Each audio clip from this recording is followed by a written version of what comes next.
Assalamualaikum warahmatullahi wabarakatuh. Oh, mana? Tak ada pasal. Saya betul ingat. Pasal ni. Lupa pula dah.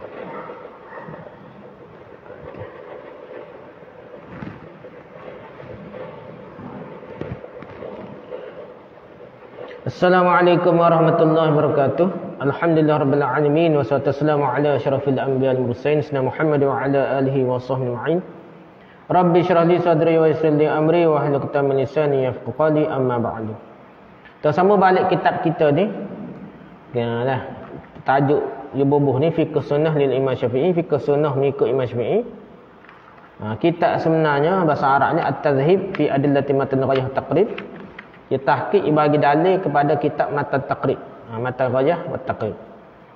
Jadi kita dalam bab taharah lagi ada keterangan tambahan ke-10. Poin ke-10 dalam bab taharah ni. Keterangan tambahan. Dekat bab taharah ke-10 je lah. Dalam bab taharah ni poin ke-10 je lah. Keterangan tambahan. Dianjurkan bagi orang yang hendak buang hajat, kecing atau berak tu lah, berhajat untuk membaca doa-doa dan zikir yang berasal dari Rasulullah SAW. Kalau kita tengok setengah-setengah kitab kuning apa ya, kadang-kadang detail lagi, panjang lagi dah. Kalau pergi Mekah tu, saya ingat kadang-kadang tak berhaji tu panjang lagi doa dia dah. Tapi sebenarnya tak mampu para orang awam ni ikut. Tak mampu kan. Ustaz berapa orang yang mampu dah. Jadi tak mampu lah sekali doa tak tekuk, doa tak baca-baca, panjang sangat lah.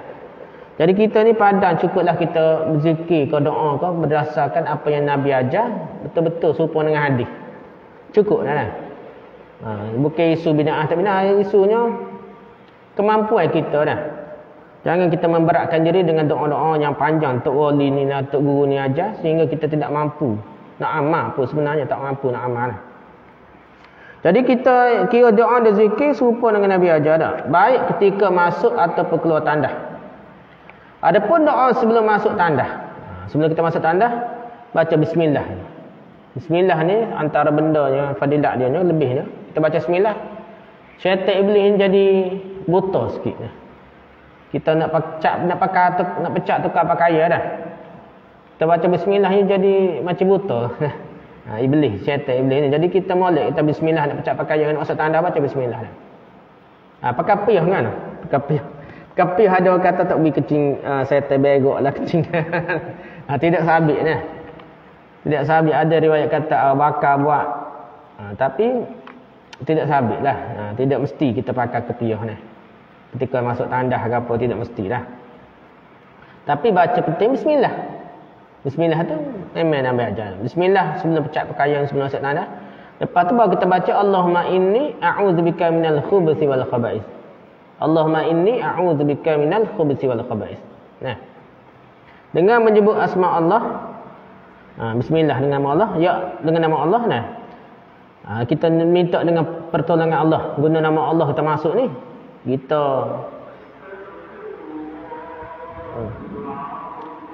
kita gantung dengan Allah. Kita guna nama Allah ni. Syaitan iblis ke apa, kita guna nama Allah, kita tak lagi ganggu kita lah. Nah, macam itulah. Kita menggunakan nama Allah untuk jadi tawassul lah dengan nama Allah supaya jaga kita dah. Allahumma inni, ya Allah aku berlindung, aku berlindung bika dengan engkau ya Allah daripada minal khubuthi, daripada syaitan jantan, wal khaba'is, dan syaitan betina. Ni ada bahasa Arab, ada ulama terjemah macam-macam lah, antara yang terkenal ni lah. Dah jamak maksud perempuan, khaba'is, khubuth ni syaitan jantan. Ikutlah, yang pentingnya jangan syaitan lah. Kita minta jauh, minta perlindungan daripada Allah, daripada gangguan syaitan dan jin. Syaitan jatetin lah. Doa ini dimuatkan dalam hadis riwayat Bukhari, hadis nombor 142, dan hadis Sahih Muslim, hadis nombor 375, dan Tirmizi hadis nombor 606. Banyaklah kuat hadis ni lah. Sedangkan doa kita ketika keluar dari tandah, kita keluar tandah, kita baca doa keluar dari tandah lah. Jangan baca dari tandah, kita keluar dari tandah baru baca ghufranaka. Paling kurang ghufranaka dah, ni sahih, kuat dah. Dan ada tambahan lagi hadis riwayat lain, alhamdulillahillazi azhaba 'anil adza wa 'afani. Sekat tu ada riwayat dah. Ghufranaka tambah lagi alhamdulillahillazi azhaba 'anil 'adza wa 'afani. Ada lagi riwayat lain tambah lagi alhamdulillahillazi azaqani ladzatahu wa abqa fiyya quwwatahu wa dafa'a 'anil 'adza. Ni panjanglah. Kita baca pernah nak ada dak? Ada tanpa tanda itu ni. Sepatutnya ada kat tambah di luar pada nak suruh orang ingat. Kalau ada, saya tak tahu sini ada pelajar persatuan Islam panggil apa sini? Badan dakwah pun ada. Ada panggil istilah yang apa dah? Ada kalau di sekolah-sekolah biasa badan dakwah badar dia panggil dah. Badan dakwah pelajar tu badar dah. Sini tak tahu saja ni. Jadi kalau ada tak pakatlah dah. Pering photostat lepas tu eliminate tanpa dah. Situ pada dah doa-doa wuduk dah. Doa tandah pun dia tambah sikit lagi dah. Supaya kita ni jadi peringatan lah supaya orang pekat baca. Dia sebaiknya tak payah tengok situ. Nak peringat kepada orang yang terlupa dah. Keedahnya tak payah tampar, memang kita kena ingat dah. Paling kurang ghufranaka alhamdulillahillazi azhaba 'anil 'adza wa 'afani. Yang biasa kita baca dah. Ya, aku memohon keampunanmu ya Allah, segala puji bagi Allah yang telah menghilangkan kekotoran. Ghufranaka, aku mohon keampunanmu dah. Ghufranaka tu maksudnya Allah, aku minta ampun ni. Macam-macam ulama syarah, ada kerana dalam tanda tak berzikir lah. Ataupun macam-macam kita teringat dosa. Sambil-sambil kita buang air besar, air kecil ni kotor. Kita ingat juga dosa kita ni kotor juga. Kita keluar tanda, kita cuci daripada kotor-kotor kecing berok kita tu. Dan kita perlu ada juga kotor dosa dah. Tu cuci secara zahir, kotor zahir. Kotor dosa pun kita ada juga. Kita keluar tandas ingat juga dosa. Selain kita kotor tahi kecing kita buat, kita basuh ni, kita teringat juga dosa kita dah. Kita sebut ghufranaka, ya Allah ampunlah aku dah. Allah aku mohon keampunanmu dah. Lepas tu alhamdulillahillazi, segala puji bagi Allah yang azhaba 'anil 'adza, yang telah menghilangkan kekotoran dari tubuhku. Azhaba 'anil 'adza, buang benda kotor, benda cemar, benda kotor dah, azza. Azza ada kotor, benda cemar, kotor, dan memberi kesihatan padaku. Wa 'afani, sihat. Sebab kita buang dia, buang kotoran toksik, kotor-kotor dah. Termasuk tanda kita pembuangan besar dan kecil ni, kita telah membuang kotoran-kotoran pada tubuh badan kita dah. Okay, hak tambahan lagi alhamdulillahillazi, segala puji bagi Allah yang azaqani, telah memberiku, azaqani ladzatahu, telah memberiku kenikmatan, wa abqa fiyya quwwatahu, telah mengekalkan untukku kekuatan, wa abqa fiyya quwwatahu, kekuatannya, dan mencegah dariku kotoran, wa dafa'a 'anil adza, wa dafa'a mencegah anni daripada aku al adza, kekotoran. Ni bacaan lain yang tambahlah. Ni hak panjanglah. Hadis ni tertera dalam riwayat Abu Daud nombor hadis 30, Tirmizi nombor 7, Ibnu Majah 301 dan At-Tabrani. Tapi kita baca sekat ghufranaka saja tak apa, atau ghufranaka alhamdulillahillazi azhaba 'anil adza wa 'afani nah. Cuba hafallah doa ni. Kalau tanpa lebih baik. Supaya pelajar-pelajar boleh apa dah.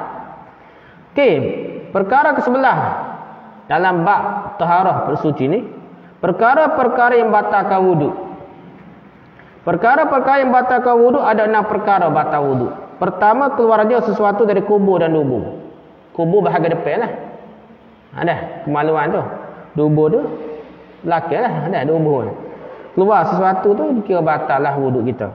Allah Ta'ala berfirman, a'udzubillahi minasyaitonir rajim, au jaa ahadun minkum minal gha'it. Artinya atau kembali dari tempat buang air. Kembali daripada tempat buang air itu masuk tersiraknya, buang air besar kecil lah. Itu pun masuk tersirak. Imam Bukhari hadis nombor 135 dan hadis Sahih Muslim hadis nombor 225 meriwayatkan. Tadi surah Al-Maidah ayat 6 lah. Ni hadis kita sebut hadis pula dah. Hadis riwayat Bukhari hadis nombor 135, hadis Sahih Muslim hadis 225 meriwayatkan dari Abu Hurairah radhiyallahu, Dia berkata bahawasanya Rasulullah SAW bersabda, la yaqbalullahu salata ahadikum idza ahdatha hatta yatawadda. Allah tidak akan terima solat seseorang di antara kamu, ahadikum, apabila ia berhadas, idza ahdatha. Hadas, berhadas ni adalah buang besar kecil, hingga ia berwuduk hatta yatawadda. Seseorang lelaki dari Hadramaut, Habib Yamin Hadramaut dah. Hak kubur dah. Besar kubur dah. Salah dah. Jadi situ tu ada tanya dah, apa yang dimaksudkan dengan berhadas? Ya, wahai Abu Hurairah. Ia menjawab, kentut yang tidak berbunyi dan yang berbunyi. Kentut ni berbunyi atau tak berbunyi kita tahulah, bau busuk lah, tahu. Kentut tu dikira batal lah sembahyang dah. Setiap yang keluar dari kubur dan dubur, sama ada angin pun dah. Tambahan adalah angin saja pun ketuk pun dia batal lah. Mempunyai hukum yang sama, iaitu membatalkan wuduk walaupun yang keluar itu suci. Ya. Keluar ulat, keluar batu ke apa, tak kisah. Kalau keluar melalui dua jalan tersebut, dikira batal lah wuduknya. Yang kedua, tidur tidak tetap punggungnya. Tidur tetap lah. Itu perbahasa tu. Kalau tidur gitu, ada nama kata tak tetap tu. Dia mudah keluar lagi kentutnya. Kalau tidur duduk gitu, sela tu biasanya payah sikit dah. Abu Daud hadis 203 dan lain meriwayatkan dari Ali radhiyallahu anhu, dia berkata bahawa Rasulullah SAW bersabda, wika usahi al-ainani faman nama falyatawadda. Artinya benang pengikat keluarnya angin, ikat tak berikut keluar kentutnya angin. Dari tubuh adalah kedua mata. Nah, mata kita kalau kita tidur, seolah kita tak tahu perkara batal wuduk dah. Mungkin kita batal wuduk. Maka barang siapa tertidur, hendaklah dia berwuduk. Itu secara umum hadis disebut gitu dia, hadis riwayat Abu Daud.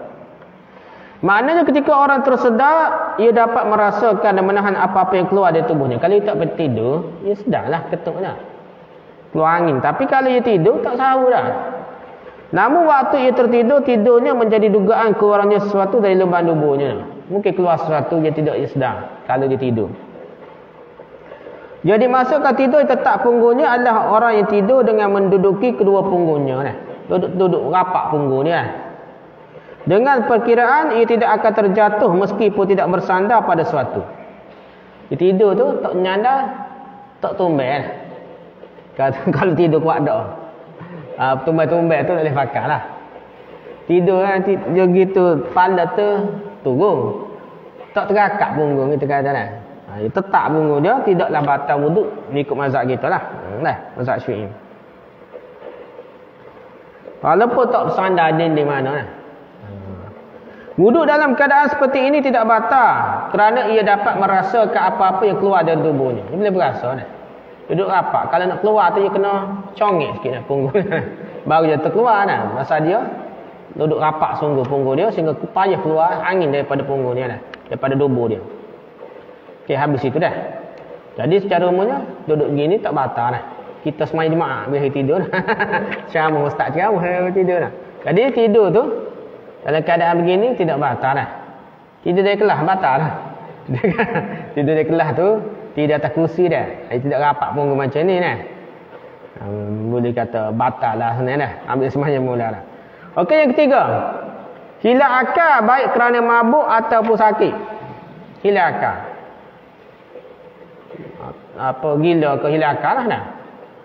Mabuk atau sakit. Mabuk yang kuat ni macam hilang akal juga dah. Adapun hilang akal, maka dalam masalah ini dikiaskan pada tidur juga. Kerana memiliki erti yang sama, bahkan lebih teruk daripada tidur. Nah, awak tidur ni tak sedar dah. Hilang akal macam tak sedar. Kias. Dibandingkan dengan orang yang tidur. Kita tidur, kita tak sedar. Begitu juga kalau orang tu hilang akal, mabuk ke apa, tak sedar, dia kira batal lah wuduknya. Yang keempat dah. Yang keempat, menyentuh wanita yang bukan mahram tanpa penghalang. Di mazhab kita, dia kata sentuh wanita kira batal sembahyang dia. Hal ini disyaratkan dalam firman Allah Ta'ala tentang ayat wuduk. Ayat tadi juga lah. Aula mastumun nisa, atau menyentuh perempuan. Surah Maidah ayat 6. Itu mazhab Syafi'i lah. Cuma pergi Mekah tu, tambah haji bi fatwa tak batal sebenarnya dah. Ada timbul semaya kebal lah, tak mestinya dah. Yang penting dia sebab suka di Mekah tu. Orang duk capur perempuan lelaki haji tawaf apa dah. Bersentuh tu mudah berlaku. Kalau batal semaya nak tawaf ni, tujuh mau lah. Setuh batal sedah lah nak. Jadi di Mekah you guna mazhab lain lah. Gitulah. Tapi kalau kita belajar tak nanti tukar mazhab.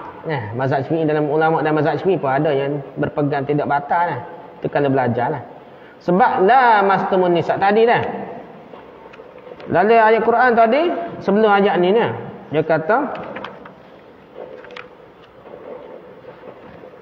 au jaa ahadun minkum minal ghaid. Dah. Dalam Quran ni tidak guna ayat direct. Atau kamu kembali dari tempat buang air. Ghaid ni. Kita sebut buang air besar kecil, ghaid daripada tandas kita. Dari tandas mungkin tak kecil merah. Kemungkinan tu ada, tapi kebanyakannya kecil merah dah. Ada buang air besar kecil. Tiba-tiba dia sebut minal ghaid. Dalam Quran ni ayatnya berlapik sikit ataupun ayatnya itulah ayat yang kata beradab sikitlah dah. Ia tidak direct to the point lah. Dalam ayat Quran ni perempuan sentuh perempuan, aula mastumun nisa, sentuh perempuan ni adalah sentuh perempuan. Ramai juga ulama dia kata la mastumun nisa bukan sentuh biasa, sentuh tubuh dah. Laki bini dah. Tu bawa batal. Tu pendapat lah. Tak apalah, tu belajar semula. Tapi nak ceritanya mazhab Syafi'i dia kata sentuh wanita batal semaya.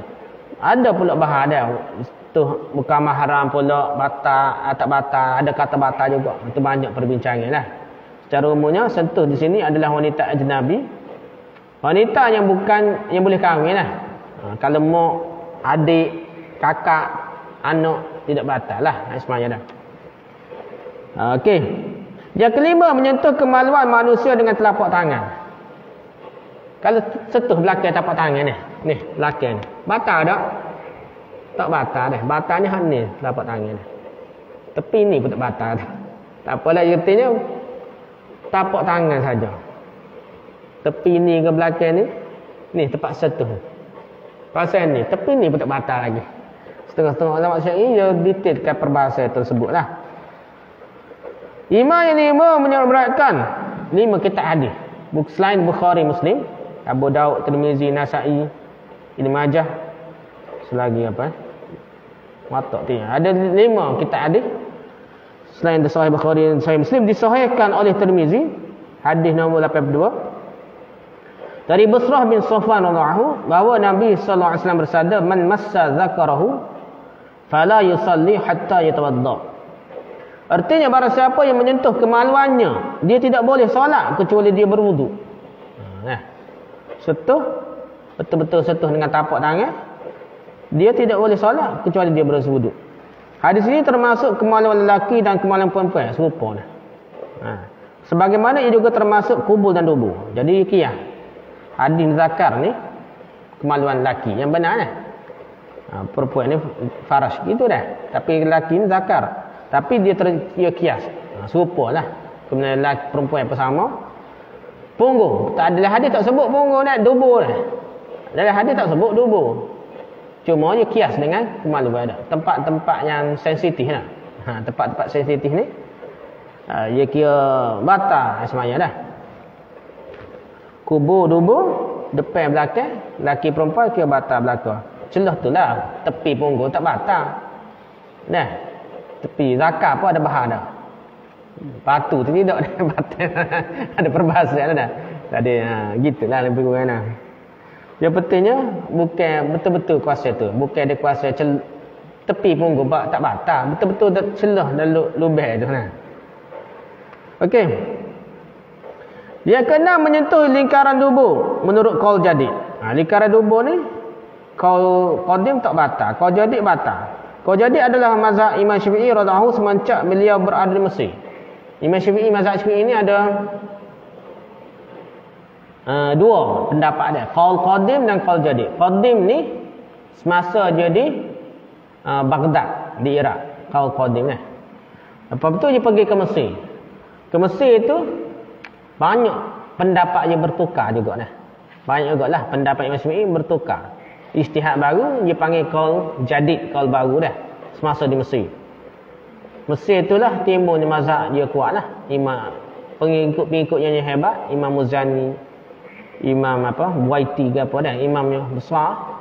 Dia telah menyebarkan mazhab Imam Syafi'i ni. Mana murid yang hebat di Mesir lah. Jadi baik berupa karangan atau fatwa-fatwa beliau lah semasa di Mesir dah tu jadi. Pendapat inilah yang sejak saat itu dan selamanya menjadi pendapat akhir beliau, kecuali beberapa masalah yang diunggulkan oleh para imam mazhab dari qaul qadim. Kebanyakan ni pakai qaul jadid. Qaul qadim ni yang masa di Iraq, di Baghdad di Iraq ni, Imam Syafi'i, pendapat Imam Syafi'i ni kebanyakan ditinggalkan, kecuali beberapa perkara sajalah. Tak ingat saya ada beberapa perkara dia pakai qaul qadim masa di Iraq. Jadi sini lingkaran ni bukan masa dekatnya kawasan Dubai jugalah. Bukan pergi Punggol tu tak ada lagi. Kuasa dekat celah tu juga nah. Cuma tak sampai celah betul-betul tu di lingkaran dia pun dikira batal juga. Okey, 12. Perkara ke-12. Perkara-perkara yang mewajibkan mandi jenabah. Mandi wajib ni sebab apa jadi wajib mandi dia? Perkara yang mewajibkan mandi jenabah ada 6 perkara. 3 hal untuk lelaki dan perempuan, yakni bersetubuh, keluar mani, sperma dan meninggal dunia. Ini benda wajib, bersetubuh, keluar mani atau sperma dan meninggal dunia. 3 hal yang lain khusus untuk perempuan saja, iaitu haid, nifas dan melahirkan anak. Nah, haid, nifas dan melahirkan anak tu dikira wiladah ni kira kena mandi lah. Cuma ni serentak nifas dan darah wiladah ni lah. Okey, pertama hubungan badan bersetubuh. Imam Bukhari hadis nombor 237 dan Muslim meriwayatkan dari Abu Hurairah radhiyallahu anhu bahwasanya Nabi sallallahu alaihi wasallam bersabda, "Idza jalasa baina syu'abiha al-arba' thumma jahadaha faqad wajaba 'alaihi al-ghusl." Wa fi riwayatin Muslim wa illam yunzil. Artinya bila seseorang berada di antara 4 anggota tubuh wanita, yakni 2 paha dan 2 betis, kemudian melakukan persetubuhan dengannya, summa jahadaha, persetubuhan dengannya, maka wajib baginya mandi jenabah. Faqad wajaba 'alaihi al-ghusl. Dalam riwayat Muslim ditambahkan lagi, dalam Sahih Muslim ada tambah, meskipun tidak mengeluarkan air mani dah, dia setubuh tak keluar air mani pun tetap wajib mandi dah. Hadis ini menunjukkan kewajipan mandi besar, mandi wajib ni bagi orang yang melakukan hubungan badan, sungguh pun tidak mengeluarkan air mani, sebagaimana dijelaskan dalam riwayat Muslim tersebut. Yang kedua, keluarnya air mani atau sperma. Imam Bukhari hadis nombor 278 dan Muslim hadis nombor 313. Meriwayatkan dari Ummu Salamah radhiyallahu anha, isteri Nabi lah. Ia berkata, Ummu Sulaim datang menemui Rasulullah sallallahu alaihi wasallam. Ia berkata, "Ya Rasulullah, sesungguhnya Allah tidak malu dari kebenaran." Apa tanya dah. Apakah seseorang wanita wajib mandi apabila ia bermimpi? Mimpi ya. Mimpi lelaki lah. Rasul menjawab, ya, apabila ia melihat air mani ni. Jadi perempuan yang basuh kuat jeruk dah. Jadi dia pun wajib mandi. Seperti lelaki lah. Hadis riwayat Abu Daud hadis nombor 236 dan lain meriwayatkan dari Aisyah radhiyallahu anha, ia berkata Rasulullah SAW pernah ditanya tentang seseorang lelaki yang menemukan basah di celananya.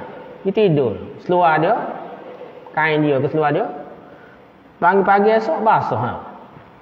Tetapi ia tidak ingat mimpi dia. Tak ingat mimpi mana, tapi basuh.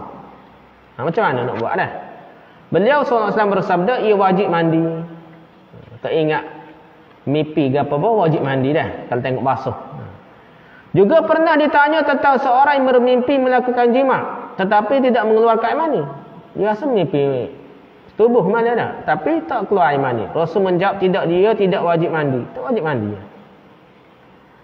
Maka Ummu Sulaim bertanya, apabila wanita juga mengalami hal yang demikian, apakah ia juga wajib mandi? Perempuan mimpi serupa lelaki dia. Rasul menjawab, ya, wanita adalah saudara kandung lelaki.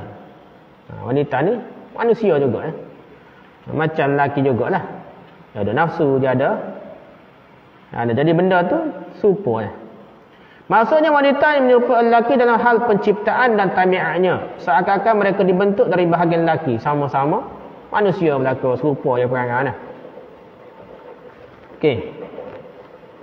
Yang ketiga dia, perkara yang wajib mandi ni. Meninggal dunia.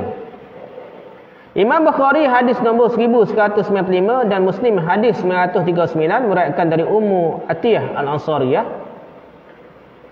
Ia berkata, Rasulullah datang menemui kami ketika anak perempuannya meninggal dunia. Rasulullah mari jumpa dengan Ummu Atiyah Al-Ansariyah. Ummu Atiyah ni sahabiah Nabi lah. Anak perempuan yang meninggal dunia, Nabi jumpa dia. Baginda bersabda, "Irsilnaha salasan." Artinya mandikanlah ia 3 kali. Dah, budak perempuan itu mandi 3 kali. Imam Bukhari hadis 1208 dan Muslim hadis nombor 1206 juga meriwayatkan dari Ibnu Abbas radhiyallahu anhuma, ia bercerita ada seorang lelaki yang diamuk oleh untanya sendiri. Orang lelaki unta dia kenderaan dia tu mengamuk dan mati terpijak. Tuai unta kena pijak ke unta, matilah dia. Saat itu kami sedang bersama Rasulullah melakukan ihram. Ihram haji dah. Maka baginda bersabda, "Irsiluhu bima'in wa sidrin wa kaffinuhu fi thawbaini." Artinya mandikanlah ia dengan air dan daun sidr bidara dan kafanilah ia dengan 2 lapis pakaian. Jadi orang haji umrah ni dia kena tu jugalah mandilah mati. Sebab mati, apabila mati wajib dimandikan. Yang keempat, keluarnya darah haid. Ni perempuan dah. Allah Ta'ala berfirman, "Wa yas'alunaka 'anil mahid. Qul huwa adhan fa'tazilun nisaa fil mahid. Wa la taqrabuhunna hatta yatuhunna. Fa idza tatahharna fa'tuhunna min haitsu amarakumullah.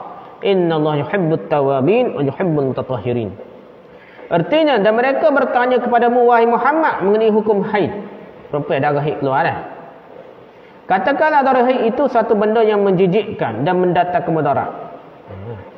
Oleh sebab itu hendaklah kamu menjauhkan diri dari wanita di waktu haid. Jangan setubuh dah. Dan janganlah kamu mendekati mereka sebelum mereka suci. Hanya kurang gitu ini sebut mendekati. Tak jelas dah. Maksudnya tidak setubuh dah. Ia berlapik dah, tidak direct to the point dah.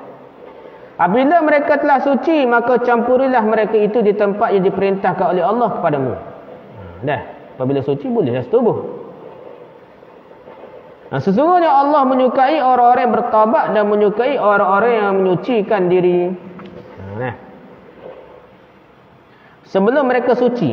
Ada dalam Quran sebut, "Wala taqrabuhunna hatta yatahurna." Sebelum mereka suci, apa maksud sucinya? Masuk sebelum mereka suci artinya sebelum mereka mandi darah haid. Keluar haid berarti kena mandi dulu.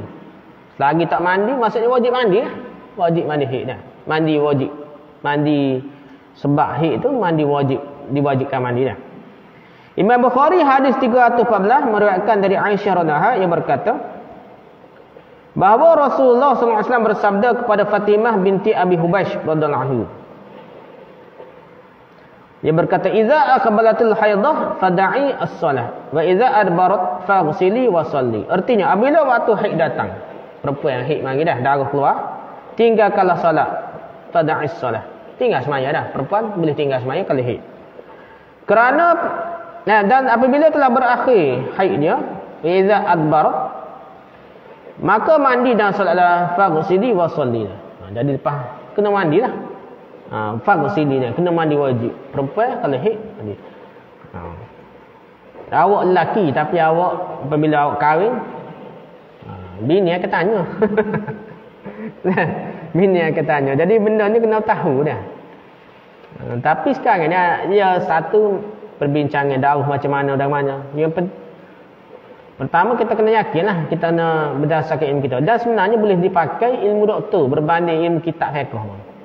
Penentuan darah haid ni sebenarnya ilmu kedoktoran dia boleh diutamakan daripada ilmu kitab fiqh. Nama kerana dia kajian yang lebih ilmiah zaman sekarang dah. Cumanya sekarang mana ya betul pada masyarakat tahulah.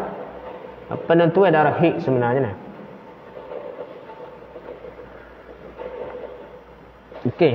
Yang kelima, keluarnya darah nifas. Nifas ni dikiaskan dengan hukum darah haid juga kerana pada hakikatnya darah nifas adalah darah haid yang berkumpul. Ini pendapatlah. Dia kata kumpul-kumpul darah haid lepas beranak keluar habis. Sebenarnya tidak gitu dah. Dan belajar kedoktoran lah yang pentingnya. Pentingnya kias di segi darah tu boleh kias lah. Segi keluar darah jadi apabila beranak ia akan keluar habis. Darah-darah di rahim tu keluar dah. Tadi masa tu ia lama lah. Bukan 7 hari, 6 hari, 7 hari macam haid. Dia lebih sampai 14 hari biasanya dah. Tu standard dia. Ada yang kurang, ada yang lebih. Tapi lebih tu jaga-jaga lah. Standard kena pakai 40.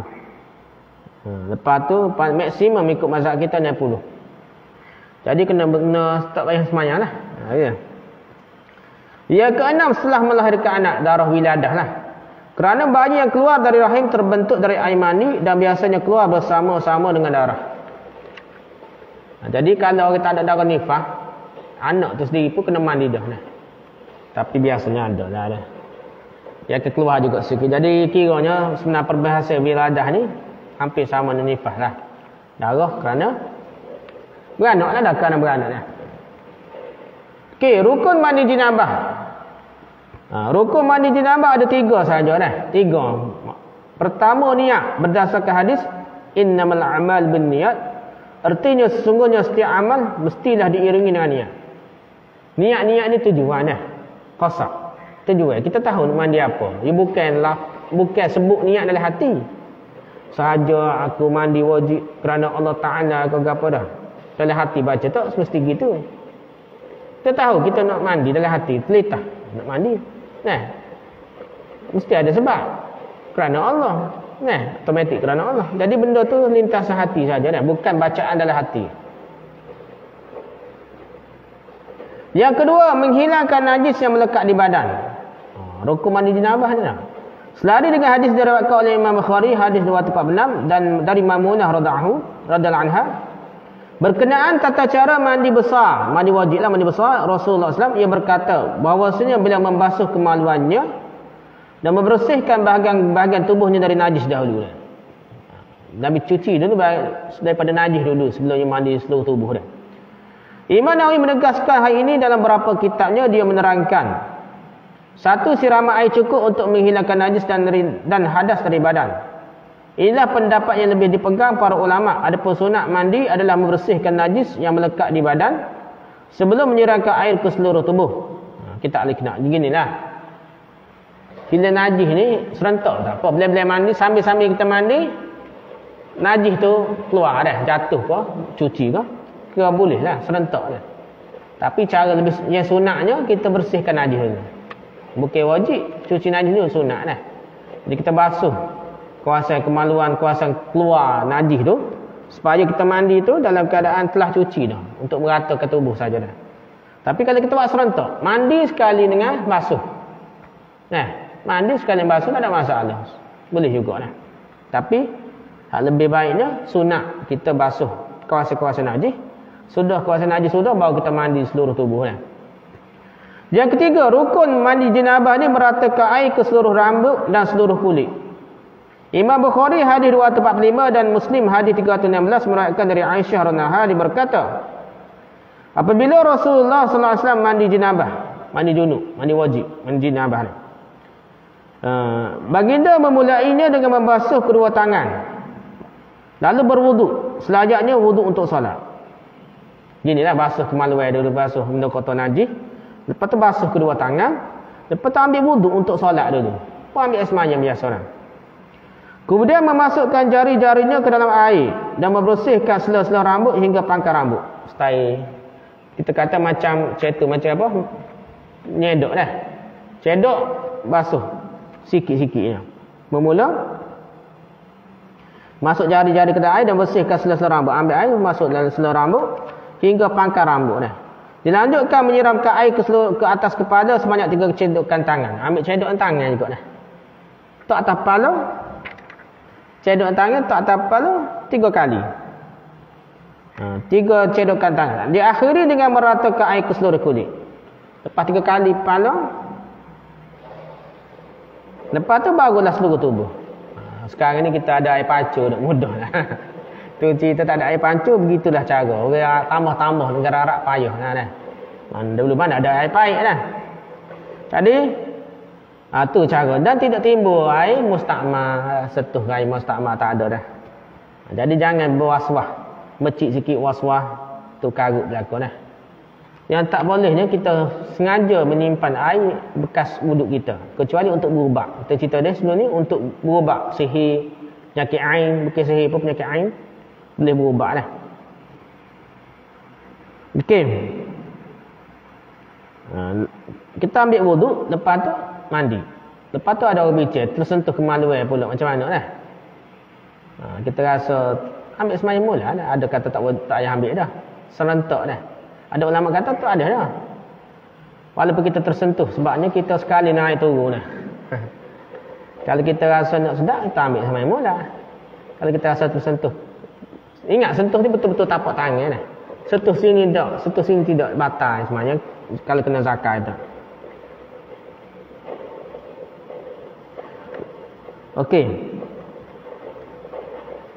Oleh sebab itu Nabi basuh dulu, basuh kuasa-kuasa kemaluan najis ke apa tu. Jadi tak sentuh lah kuasa tu dah, dia basuh tadi dah. Sekali tu. Kira niat dah tu. Niat tu tak mesti mula-mula sejuruh kepala. Niat dah masuk kita automatik lah. Yalah, mengikut mazhab kita nak sejuruh kepala. Tapi sebenarnya itu macam niat. Situ basuh najis tu seperti termasuk dalam mandi wajib lah. Okey. Abu Daud, hadis Abu Daud. Kau apa kita tak asal lagi tak? Tak nampak.